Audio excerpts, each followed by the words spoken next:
नमस्कार, स्वागत है आपका अपना बोर्ड प्लेनेट पे। कैसे हैं आप? मैं उम्मीद करता हूं कि आप बहुत ही खुशमय होंगे। चलिए देर न करते हुए प्रोस का first chapter a letter to God का तीसरा पार्ट पढ़ते हैं।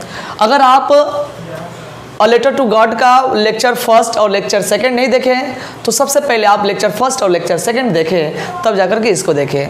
जी हाँ, मैं पूरा विश्वास के साथ आपको मैं बता रहा हूँ, जब आप लेक्चर फर्स्ट सेकंड और थर्ड आप देख लेंगे तो इस चैप्टर में कहीं से भी समस्याएं नहीं होगी। तो चलिए स्टार्ट करते हैं। तो यहाँ से था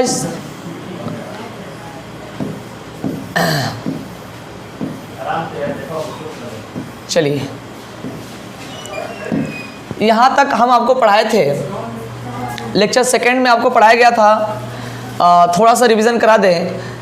starting up a correspondence with God. यहाँ पे स्टार्टिंग मतलब शुरू कर दिए, स्टार्टिंग अप शुरू हो गया साथ भगवान के साथ। तो यहाँ पे स्टार्टिंग अप किसके लिए लगा है, तो आप लेक्चर सेकंड पढ़ेंगे तो आपको समझ में आएगा। यहाँ पे शुरू कौन किए हैं, तो यहाँ पे शुरू करने वाले कठिन परिश्रम करने वाला व्यक्ति जिनका नाम है लेंचो। वो जो है किससे पत्र व्यवहार कर रहे हैं, किससे करस्पॉन्डेंस कर रहे हैं, किससे पत्र व्यवहार कर रहे हैं, व्यवहार से पत्र व्यवहार करना। ओके, तो यहाँ तक मैं आप लोगों को पढ़ाए थे। अब इसके आगे चले पढ़ते हैं। So in order not to shake the writer's faith in God. यहाँ पर दो का करेक्टर ऑफ स्केच आपको पढ़ना पड़ेगा। चरित्र चित्रण, यानी चरित्र चित्रण का मतलब ये होता है कि कोई भी चाहे प्रोज हो, पोइट्री हो, सप्लीमेंट्री रीडर हो, उसमें मेन भूमिका किसका है। तो अ लेटर टू गॉड में दो लोगों का मेन भूमिका है, एक लेंचो का और एक पोस्ट मास्टर का, यानी डाकपाल का। तो लेंचो जो है पत्र भेजे थे, कहाँ, भगवान के लिए पत्र भेजे थे डाक के द्वारा। तो वहाँ पर पोस्ट मास्टर उस लेटर को जब देखें तो वो आश्चर्यचकित हो गए कि ऐसा कौन सा व्यक्ति है जो भगवान के प्रति इतना दृढ़ विश्वास रखे हैं, पत्र व्यवहार भगवान से कर रहे हैं। ठीक है, तो इस पोस्ट मास्टर ने सोचे कि क्यों ना उसके विश्वास को बनाए रखने के लिए भगवान के जैसा ही पत्र उनके यहाँ भेजा जाए। तो वही लिखे हैं, यहाँ पे बताया गया है। सो इसलिए इन ऑर्डर, इसी क्रम में, नॉट टू शेक का मतलब होता है डगमगाना। क्या ना डगमगाए, the writer's faith in God. यहाँ पे राइटर कौन है, तो यहाँ पे राइटर लेंचो है, क्योंकि पत्र किसने लिखा था, पत्र यहाँ पे लेंचो ने लिखा था, तभी जाकर के पोस्ट ऑफिस में गया था। ओके, तो पोस्ट मास्टर उस लेटर को देखे तो उनको लगा कि जब यह भगवान के प्रति इतना विश्वास रखें तो इनके विश्वास टूट न जाए, इसके लेखक का विश्वास टूट न जाए, किसके प्रति, भगवान के प्रति। तो इसलिए डगमगा ना जाए। डगमगाने का मतलब क्या है कि विश्वास टूट न जाए। क्लियर हुआ? तो चलिए, in order not to shake the writer's faith in God, इसलिए इसी क्रम में लेखक का विश्वास भगवान में जो है वो डगमगा न जाए। The post master came up with an idea. तो पोस्ट मास्टर के दिमाग में, मन में क्या आया, केम का मतलब आया, वर्ब का सेकेंड फॉर्म है। पोस्ट मास्टर के मन में आया up with an idea. An idea मतलब एक विचार, तो विचार उसके दिमाग में आया होगा। तो पोस्ट मास्टर के मन में एक विचार आया कि लेंचो भगवान पे इतना विश्वास रखे हैं, तो उनके विश्वास को बनाए रखने के लिए, उनका विश्वास टूट न जाए, इसलिए क्या करना चाहिए, कुछ करना चाहिए। इसलिए इनके मन में एक विचार आया। आगे चले, क्या विचार आया, आंसर द लेटर्स। इस पत्र का क्या दो, उत्तर दो। इस पत्र का क्या दीजिए, उत्तर दीजिए। उनके मन में ख्याल आया, पोस्ट मास्टर के मन में ख्याल आया कि इस लेटर का, जो लेटर लिखे हैं, इसका आंसर देना चाहिए, तो पत्र का उत्तर दीजिए। बट लेकिन व्हेन ही ओपनड इट, लेकिन जैसे ही किसके लिए लगा है, पोस्ट मास्टर के लिए। जैसे ही, बट व्हेन, लेकिन जब वह ओपेंड जो है सेकेंड फॉर्म है, जैसे ही ईट किसके लिए लगा है, लेटर के लिए लगा है। जैसे उस पत्र को उसने खोले, इट वॉज एविडेंट। एविडेंट का मतलब होता है स्पष्ट। जैसे उस पत्र को खोले तो यह स्पष्ट था दैट कि to answer it he needed something more than goodwill, ink and paper. यानी कहने का सेंस क्या है कि जैसे उस पत्र को वह खोले तो इट वॉज एविडेंट, यह स्पष्ट हो गया था दैट कि टू आंसर इट, कि उस पत्र का क्या देना है, उत्तर देना है, यह स्पष्ट हो गया था। ही नीडेड, उनको उस पोस्ट मास्टर को ज़रूरत थी। ईडी लग गया, सब्जेक्ट के जस्ट बाद ईडी लग गया, वर्ब का सेकेंड फॉर्म। पोस्ट मास्टर को ज़रूरत थी, एक मिनट बाबू फोन आ गया। पोस्ट मास्टर को ज़रूरत थी, किस चीज़ की ज़रूरत थी? समथिंग। समथिंग का मतलब कुछ चीज़ों की ज़रूरत थी, कुछ चीज़ों की ज़रूरत थी। मोर देन गुडविल। गुडविल का मतलब होता है, वह जो पोस्ट मास्टर है ना, स्टक का मतलब अड़ा रहना, अड़ा रहना यानी टिका रहना। यानी कहने का सेंस क्या है, कोई भी व्यक्ति अगर किसी लक्ष्य को जब ठान लेते हैं तो चाहे आंधी आए, तूफान आए, कुछ भी आए, वह अडिग रहते हैं अपने प्रस्ताव पे। रेसुलेशन का मतलब होता है प्रस्ताव, अपने प्रस्ताव पे क्या रहें, अड़े रहें। तो कोई भी व्यक्ति जब किसी लक्ष्य को ठान लेते हैं तो कुछ भी आ जाए वो अपने निर्णय पे क्या रहते हैं, अड़े रहते हैं। तो वही बात बोले हैं, यहाँ पे लिखा गया है कि but he stuck to his resolution, लेकिन वह अड़े रहें टू हिज रेसुलेशन, अपने प्रस्ताव पे। यानी उनको था कि मुझे इस बंदे का पत्र का जवाब देना है तो जवाब देना है, चाहे किसी भी हालात में कोई भी समस्या आ जाए, देना है तो देना है। ही आस्क्ड, ही किसके लिए लगा है? पोस्ट मास्टर के लिए लगा है। ही आस्क्ड, उसने मांगे या उसने कहे, for money from his employees. यानी एम्प्लॉयज़ यानी उस पोस्ट ऑफिस को तो पोस्ट मास्टर हैं, डाकपाल हैं, मालिक हैं, तो उन्होंने अपने कर्मचारियों से मांगे, कहें, पूछे, क्या मांगे, क्या कहें? He himself gave part of his salary. यहाँ सैलरी लगा है तो इसका मतलब क्या हुआ कि यह जो पोस्ट मास्टर हैं अपने कर्मचारियों से कुछ पैसा लिए, कुछ पैसा मांगे। ही हिमसेल्फ, और वह स्वयं खुद, गेव मतलब दिए, पार्ट ऑफ हिज सैलरी, अपने हिस्से के कुछ भाग भी दिए। बात समझ में आया? यानी अपने कर्मचारियों से कुछ धन मांगे और अपने सैलरी के एक हिस्सा दे दिए। And several friends of his were obliged to give something for an act of charity. अब बात को यहाँ ध्यान समझिएगा। और सेवरल का मतलब अनेक होता है, और अपने अनेक दोस्तों से भी, ऑफ हिज वर ऑब्लाइज्ड, अपने दोस्तों से भी क्या किए? ओब्लाइज्ड के, कृतज्ञता के। यानी कहने का मतलब क्या है, वह अपने दोस्तों से भी कहे कि वह क्या कर दे, गिव मतलब दे दे, समथिंग मतलब कुछ धन, कुछ रुपया दे दे, for an act of charity, एक दान के रूप में। एक किस चीज़ के रूप में? दान के रूप में। बोलिए मेरी बात समझ में आ रही है कि नहीं आ रही है? पढ़कर मज़ा आ रहा है कि नहीं आ रहा है? अगर आपको मज़ा आ रहा है तो आप लोग लाइक अवश्य कीजिएगा। ओके, चलिए अब यहाँ पे कोई दिक्कत है? एक बार और यहाँ से revision. He asked for money from his employees, उन्होंने अपने कर्मचारियों से धन मांगे। He himself gave part of his salary, उन्होंने अपने हिस्से का हिस्सा भी दिए।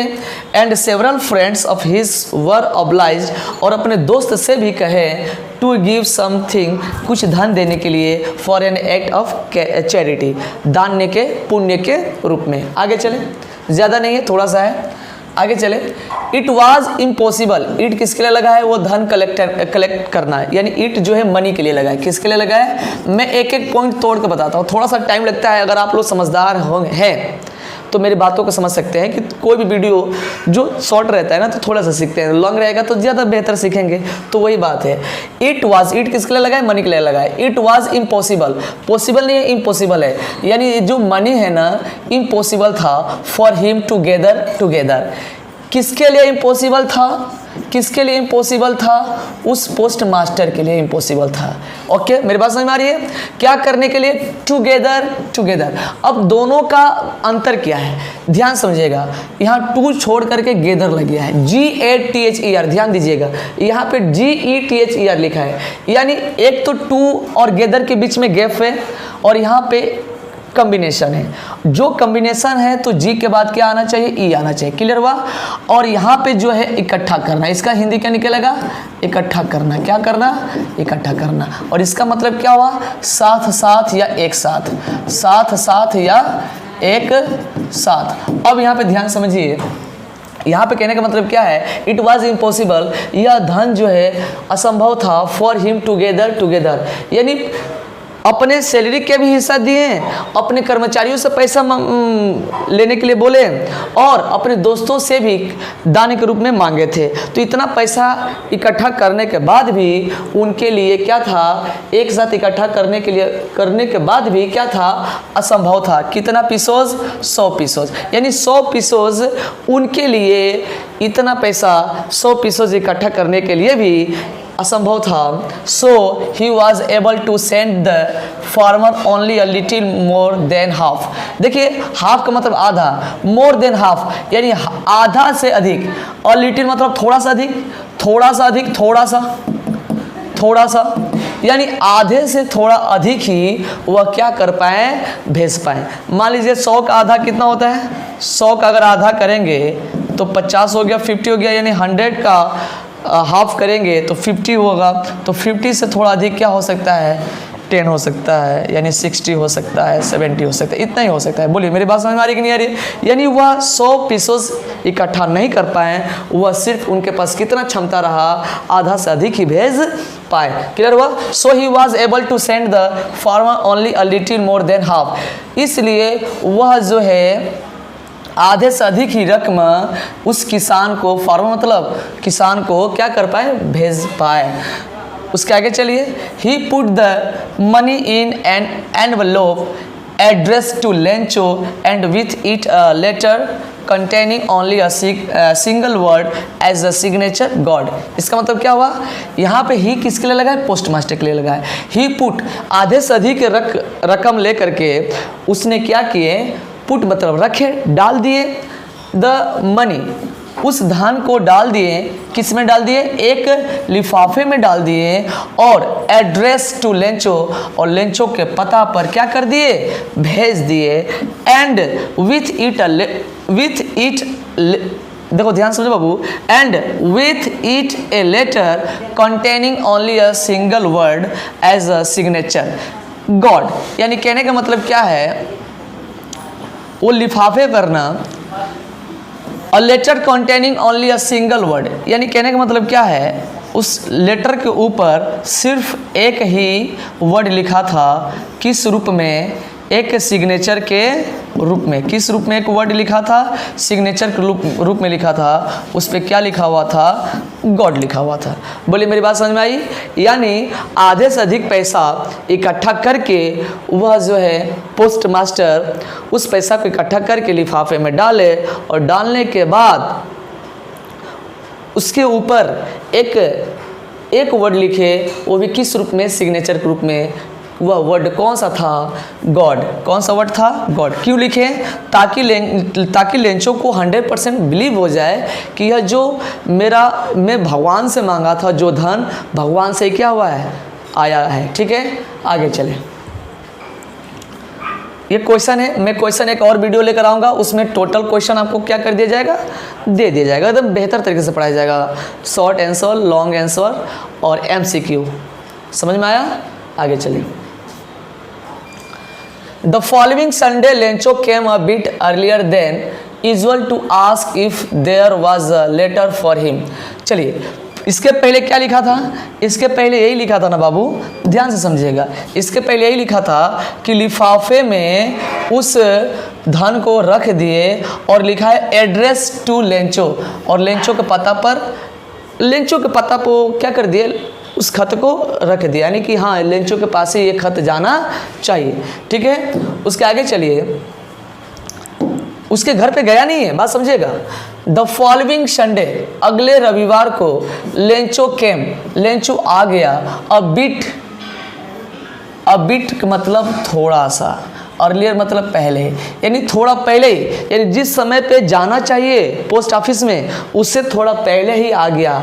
Then usual to ask if there was a letter from him, बस क्या करने के लिए, टू आस्क, सिर्फ पूछने के लिए आए थे, if there was a letter for him, कि क्या मेरे लिए कोई पत्र आया है कि नहीं। यानी बात को ध्यान सुनिए।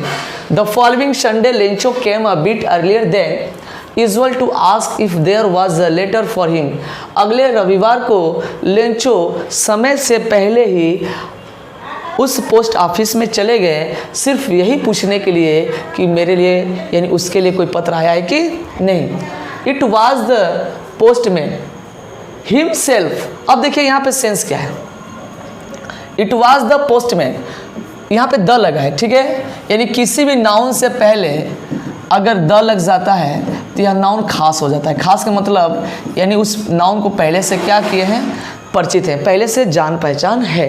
तो पोस्टमैन से पहले द लगा है, डेफिनेट आर्टिकल लगा है, तो लेंचो दूसरा बार आया था, इससे पहले उस पोस्टमैन से मिल लिया था, तो दोबारा जब गया तो वही बता रहा है कि इट वाज द पोस्टमैन, या वही पोस्टमैन था, हिमसेल्फ, जो खुद ही, हु हैंडेड, जिसने, हैंडेड मतलब दिया था, जिसको दिया गया था, क्या दिया गया था, द लेटर। मेरी बात सबको समझ में आ रही कि नहीं आ रही है। यहाँ पे कहने का सेंस यही है कि it was the postman himself, वो वही व्यक्ति था, who handed the letter to him, जिसने क्या किए थे, हैंडेड मतलब, हैंडेड का मतलब क्या होता है कि एक हाथ से दूसरे हाथ में देना, जिसने क्या किए थे, पत्र को दिए थे, टू हिम मतलब किसे, पोस्ट मास्टर को, वो वही व्यक्ति था जो पोस्ट मास्टर को वो खत ले जा कर के दिए थे। यानी पहले का जो पोस्टमैन था ना, जो मेल लेटर लिख करके लेंचो लेटर लिखा था और लिखने के बाद उस मेल बॉक्स में डाल दिया था, तो यही पोस्टमैन जा करके देखा कि भाई मैं अपने जीवन काल में, अपने जब से मैं नौकरी कर रहा हूँ तब से लेकर अभी तक मैं ऐसा खत नहीं देखा था। वह हंसते हुए अपने मालिक के पास गया और दिखाया कि देखिए साहब, यह इस बंदे का खत है। तो वही व्यक्ति है जिसने अपने मालिक को ले जाकर वह खत दिखाया था। किसको दिखाया था, टू हिम वाइल पोस्टमैन, जबकि यहाँ पे लिखा है जबकि पोस्ट मास्टर, वाइल मतलब जबकि post master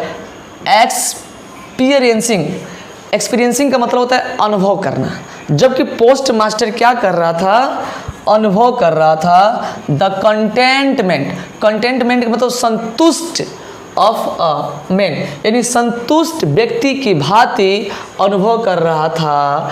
who has perform, जिसने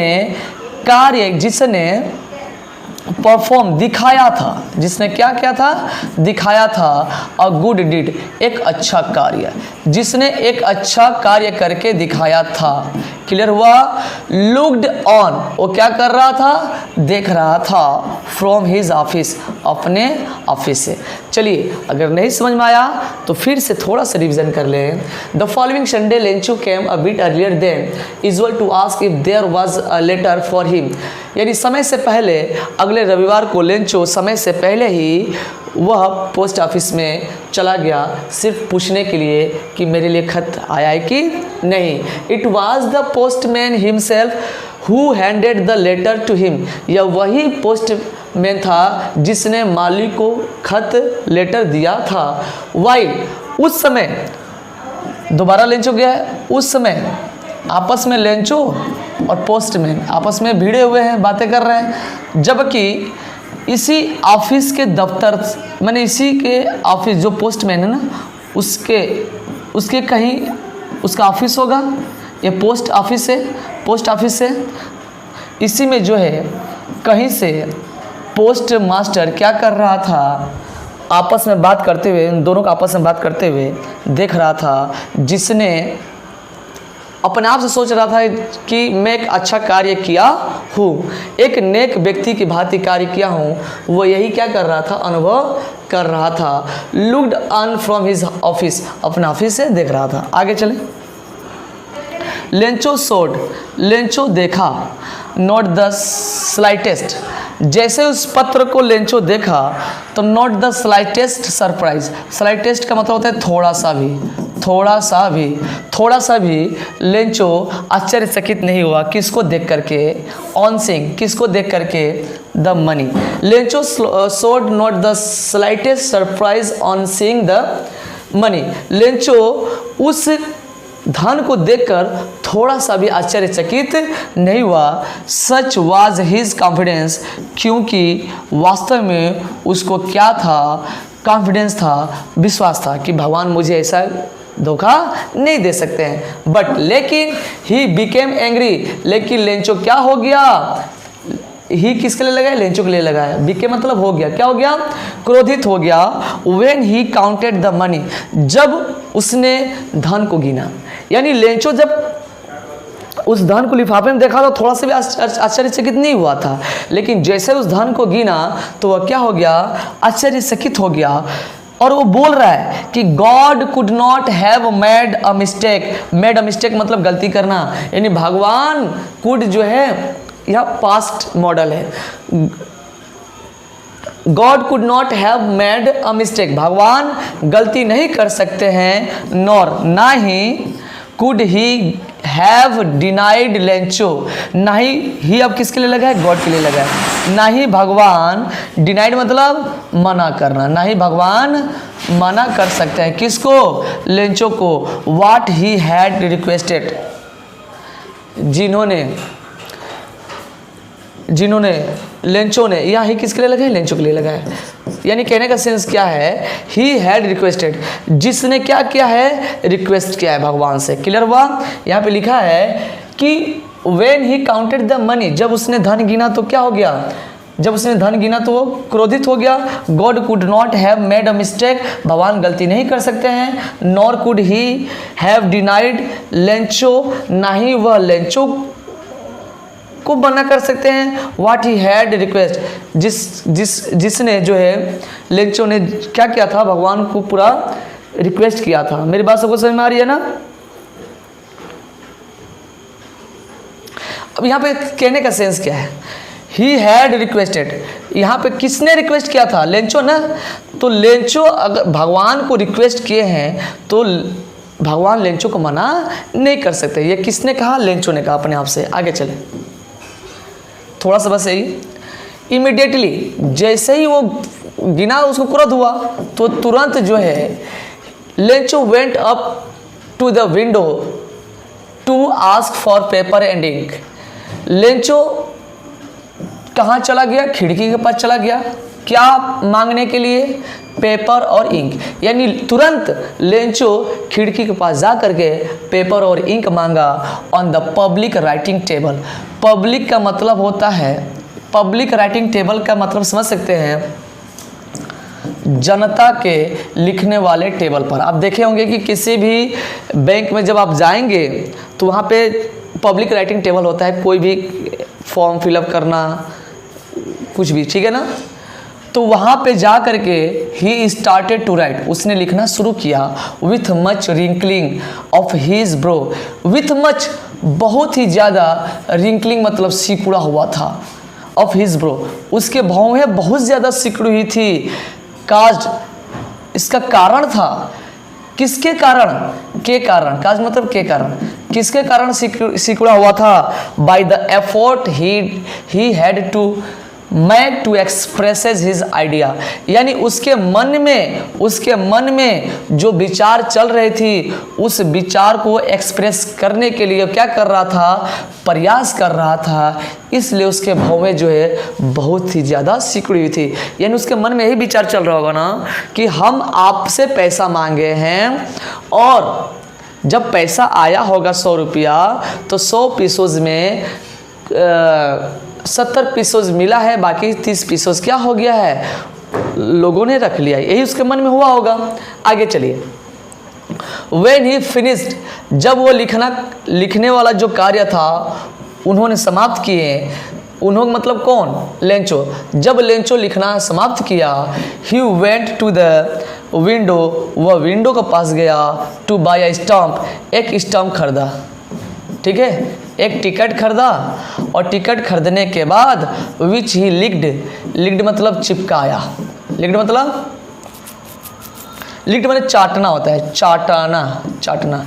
वह एक स्टाम्प खरीदा, एक टिकट खरीदा और उसे चाटने के बाद, मैंने ऐसे चाटा होगा भाई, कोई छोटा सा स्टाम्प है, छोटा ही होता है, ऐसे लगा करके, देन affixed to, उसके बाद उसने क्या किया,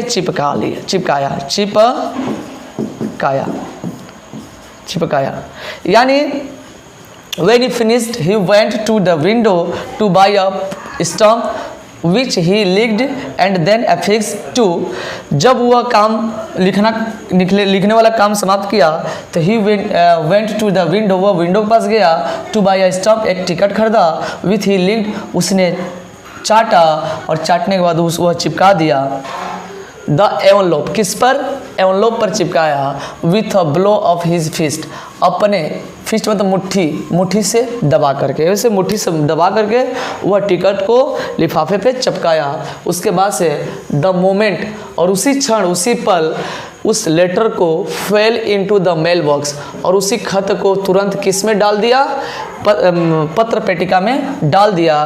the postmaster went to the open, और उसके बाद से पोस्ट मास्टर गया और जा करके क्या किया, खोला, किसको खोला, उस पत्र को खोला। तो यहाँ पे इट सेट लगा है, क्या लगा है, इट। तो इट मतलब क्या, लेटर ही बोल रहा है, यहाँ पे बोलने का काम कौन कर रहा है, लेटर ही बोलने का काम कर रहा है। तो लेटर निर्जीव है, इसलिए उसके जवाब पे सब्जेक्ट का काम कौन कर रहा है, इट। तो जो वस्तु निर्जीव होता है उसके लिए हम इट का प्रयोग करते हैं। इट सेड, वह लेटर ने कहा, यानी लेटर कह रहा है, God, Prabhu, of the money that I asked for, जो धन, दैट आई आस्क्ड, जो मैंने मांगा था, फॉर ओनली 70 पीसोस, कितना सिकाया है, सिर्फ 70 ही पीसोस, रिच्ड मी, मेरे पास पहुंचा है, सेंड मी, मुझे भेज दीजिए, द रेस्ट, रेस्ट का मतलब क्या होता है, बचा हुआ भाग, यानी 100 सिक्का मांगा था, 100 सिक्के में 70 रुपये आया है, उसके बाद से कितना रेस्ट हुआ, 30 पीसोस, जो बचा हुआ सिक्के हैं उसको मुझे क्या कर दीजिए, भेज दीजिए, since I need it very much, क्योंकि वह मुझे क्या है, मुझे बहुत ही क्या है, ज़रूरत है। इट मतलब उस धन को, वेरी मच मतलब बहुत ही ज़्यादा, उस धन को मुझे बहुत ही ज़्यादा ज़रूरत है। बट, लेकिन एक बात याद रखिएगा, बट लेकिन डोंट सेंड इट, लेकिन मत भेजिएगा, उस पत्र को मत भेजिएगा, टू मी, मेरे पास, लेकिन उस पत्र को मेरे पास मत भेजिएगा, थ्रू मतलब के सहारे, किसके सहारे उस पत्र को मत भेजिएगा, the mailbox, mailbox के द्वारा, मेल के द्वारा मत भेजिएगा, बिकॉज, क्योंकि द पोस्ट ऑफिस एम्प्लॉयज़, क्योंकि पोस्ट ऑफिस के जो कर्मचारी हैं, पोस्ट ऑफिस के जो कर्मचारी हैं वो सारे के सारे क्या हैं, a bunch of crooks, bunch of crooks का मतलब होता है बेईमानों का समूह, क्रूक्स का मतलब होता है बेईमान, क्रूक्स का मतलब क्या होता है, बेईमान, यानी बेईमानों का क्या है, एक बंच है, एक गुच्छा है, यानी इस बचे हुए धन को मेल के द्वारा मत भेजिएगा, क्योंकि बचे हुए धन क्या कर लिए हैं, ले लिए हैं, और इस पोस्ट ऑफिस के जितने भी कर्मचारी हैं वह बेईमानों का समूह है, लेंचो। आगे क्या लिखा है, लेंचो। तो यहाँ पे कौन बातें कहा, लेंचो ने कहा। अब जरा बताइए कि इस कहानी से आपको क्या सीख मिल रहा है, इस कहानी में कितने लोग का कैरेक्टर ऑफ स्केच है, कितने लोग का चरित्र चित्रण है, कितने लोग इसमें भूमिका निभाए हैं, 2 लोग, एक है लेंचो और एक है पोस्ट मास्टर। तो ये दोनों के दोनों कैरेक्टर ऑफ स्केच आपको 100% पढ़ के ही जाना है, इन दोनों में से कोई एक ना एक क्वेश्चन आ ही जाएगा, तो आपको कैरेक्टर ऑफ स्केच भी बहुत बेहतर तरीके से पढ़ाया जाएगा। अगर आपको यह वीडियो अच्छा लगा हो तो प्लीज़ आप इस वीडियो को ज़्यादा से ज़्यादा लोगों को शेयर करें। अगर मुझे पढ़ाने में अगर कोई दिक्कत हो तो कमेंट अवश्य करें, ठीक है।